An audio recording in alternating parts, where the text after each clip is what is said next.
Chaque lundi, nous retrouvons Pierre-Yves Dugas, notre correspondant américain, pour notre quart d'heure américain hebdomadaire. Nous allons parler de politique, bien sûr, dans quelques instants. Mais d'abord, le sujet business du moment, c'est celui de l'immobilier américain, avec un secteur particulier qui reste très compliqué, le secteur de l'immobilier de bureau.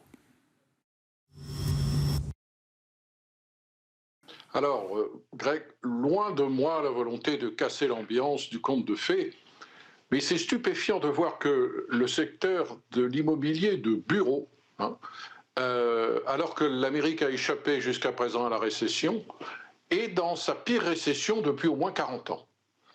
Et de voir quelles sont les forces derrière cette catastrophe qui risque d'empirer au cours des prochains mois pour des raisons de refinancement, d'expiration des hypothèques, de nécessité de refinancement, à des taux qui vont être de toute façon plus élevés et dans des conditions d'accès au marché plus compliquées, puisque tout un pan entier du secteur qui traditionnellement finance l'immobilier de bureau aux États-Unis, les banques régionales, tout ce pan-là a décidé de tourner le dos à ce qui tout d'un coup lui apparaît comme quelque chose de toxique.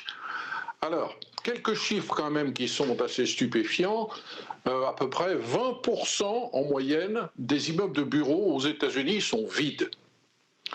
Pourquoi sont-ils vides alors que l'économie se porte bien? Parce que pour le moment, le monde d'après ne ressemble pas au monde d'avant dans le secteur du travail et que les Américains n'ont pas trop envie de retourner travailler tous les jours dans leur cubicule. Ils sont très bien restés au moins 1, 2, 3 jours à la maison pour ne se rendre au bureau qu'un minimum de jours, et en dépit de toute la pression qui s'est exercée sur les employés américains pour qu'ils reprennent leurs vieilles habitudes. Les employeurs n'arrivent pas à faire revenir au bureau comme avant leurs employés, et dans certains secteurs, la productivité n'en souffre pas trop. Quelques chiffres que je trouve absolument fascinants, ce sont des chiffres qui mesurent le trafic physique d'individus qui entrent et qui sortent d'immeubles de bureaux.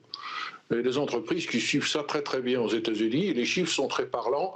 En moyenne, si l'on compare la fin 2023 à la période comparable antérieure à la pandémie, on est en termes de volume de trafic de personnes physiques à 36% en dessous.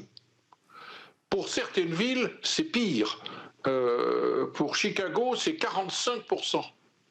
Pour San Francisco, c'est 53%. Et pour New York, c'est intéressant. Là, on voit que le management des grandes sociétés financières et des grandes banques a tout de même réussi à obtenir des choses de ses employés. La chute est de l'ordre de 20%. Dans ces conditions-là, on voit qu'au Texas, mais particulièrement aussi en Californie et notamment à San Francisco, qui est devenu un petit peu l'exemple caricatural de la situation, où la richesse de cette métropole s'est faite sur la technologie qui précisément permet aux gens de rester chez eux et de ne pas aller travailler au bureau. Eh bien, un tiers des immeubles de bureaux à San Francisco sont vacants. C'est une catastrophe pour tout le commerce local du centre-ville qui vivait précisément de la présence de gens riches qui, à l'heure du déjeuner, allaient au restaurant ou allaient dans les drugstores. C'est un système presque qui s'est effondré, ou en tout cas qui est en profonde mutation de ce point de vue-là. Et effectivement, les États-Unis restent assez en avance, et les anglo-saxons en général restent assez en avance sur le travail à domicile et toutes les conséquences que ça peut avoir pour cet immobilier de bureau et l'écosystème autour de l'immobilier de bureau. Pierre-Yves, l'autre question, est-ce qu'on va insister à l'investiture républicaine la plus rapide de l'histoire, Pierre-Yves? Ah, c'est possible. C'est même possible que demain soir, tout soit fini. La semaine dernière, je pensais que Nikki Haley allait battre Ron DeSantis, et nous étions séparés en disant si quelqu'un peut battre Trump, c'est Nikki Haley. Alors cela reste vrai. Ron DeSantis est arrivé deuxième, mais pratiquement à égalité avec Nikki Haley dans l'Iowa. Et puis tout à l'heure, Ron DeSantis a annoncé qu'il laissait tomber. Donc, il n'y a plus que Nikki pour barrer la route à l'investiture de Donald.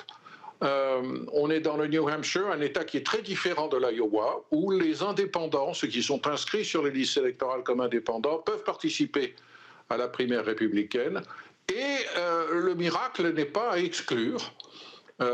Nikki Haley pourrait battre Donald Trump demain, mais il n'y a pas grand monde qui y croit vraiment. Et ensuite, les choses se compliquent considérablement pour Nikki Haley parce que la prochaine grande primaire, c'est dans l'État de son domicile, l'État dont elle a été gouverneur, la Caroline du Sud. C'est en gros dans un mois. Et là, pour le moment, Donald Trump est lui aussi est très, très, très en avance. Donc, tout pourrait s'arrêter très, très vite. Si l'on regarde les derniers sondages, Ron DeSantis faisait 8% dans le New Hampshire. Si on ajoute ces 8% au dernier score que faisait dans les sondages Nikki Haley, on reste très très loin des 54% de Donald Trump dans le New Hampshire. Qu'est-ce que ça changerait pour Trump si la voie était totalement dégagée dès les prochains jours ou dès les prochaines semaines, Pierre-Yves, dans sa stratégie? Alors, il y a un mot qui est sorti des années 90, je crois, de la campagne de Bill Clinton, c'est ce qu'on appelle the big mo, the big momentum. Quand vous pouvez montrer que vous avez une dynamique, vous allez, dans vos messages de communication politique, montrer que cette dynamique correspond, vous allez faire croire qu'elle correspond à un grand soutien, à une grande vague populaire.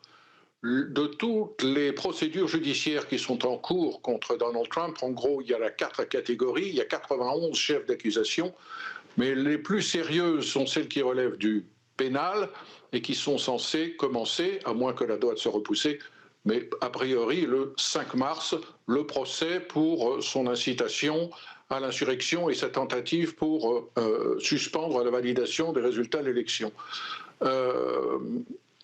Il est très difficile pour Donald Trump de ne pas apparaître comme la victime d'une persécution si, d'ores et déjà, demain ou après-demain, il est virtuellement assuré d'avoir l'investiture du Parti républicain. Il va faire face à toutes ces procédures comme la pauvre victime d'une incroyable persécution démocrate antidémocratique. Et il cherche à retourner l'argument des démocrates qui consiste à dire Donald Trump est un danger pour la démocratie, il n'a pas le droit de se présenter, il est trop dangereux, il a systématiquement violé les lois et la Constitution américaine. Et c'était très important pour Donald Trump, 1, pour faire des économies dans sa campagne, 2, pour mieux combattre toutes les procédures qui sont en cours contre lui, 2, boucler très très vite ses primaires. Il est possible que ça soit fait à temps pour, au plus tard, le 5 mars. Voilà donc pour le Momentum Trump. Merci beaucoup Pierre-Yves. Pierre-Yves Dugas avec nous chaque lundi pour ce quart d'heure américain hebdomadaire à retrouver bien sûr en replay sur bismart.fr ou encore en podcast sur l'ensemble de vos plateformes préférées.